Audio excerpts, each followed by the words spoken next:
Hi everyone. ఒక పని చేయడానికి ఒక మనిషి ఉన్నారు అంటే ఆ పని మనం ఎప్పటికీ నేర్చుకోం. ఇంతే, మనం అలాగే ఉంటాం. సో అలాంటి ఎక్స్పీరియన్స్లోంచి నాకు ఒక ఎగ్జాంపుల్ అయితే దొరికిందండి రీసెంట్గా. నేనే షాక్ అయ్యాను ఆ విషయం తెలుసుకున్నాక. ఉంది పపాయ చూడండి ఎంత బాగుందో బుజ్జిగా.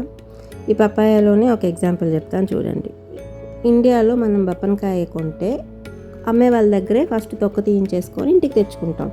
ఇంటికి తెచ్చుకున్నాక అది వాష్ చేసుకొని గింజలు తీసేసి ముక్కలు కట్ చేసుకొని తింటాం. ఇదే కదా మ్యాక్సిమం అందరూ అలాగే చేస్తారు. మా అమ్మ చేస్తుంది, నేను కూడా చేశాను. ఆఫ్టర్ కరోనా మేబీ చేంజ్ అయ్యి ఉండొచ్చు. బికాస్ ఆఫ్ ఈ హైజీన్ ప్రాబ్లం వల్ల అందరూ మేబీ ఇంటికి తెచ్చుకొని కట్ చేసుకుంటున్నారేమో తొక్క, నాకు తెలీదు. బట్ నా చిన్నప్పుడు నేను కూడా 2017-19 దాకా అలాగే చేశాను. ఆఫ్టర్ మ్యారేజ్ 2017 నేను ఇండియా నుంచి మలేషియా వచ్చినప్పుడు మొదట్లో చాలా ఇబ్బంది పడ్డాను. మా వారు ఇక్కడ ఎవరిలాగా తొక్కలు తీసి అమ్మరమ్మ, మనమే తీసుకోవాలి ఈ పప్పనకాయ తొక్క అని చెప్పంటే 2 సార్లు కష్టంగా అనిపించిన తర్వాత అలవాటు అయిపోయింది.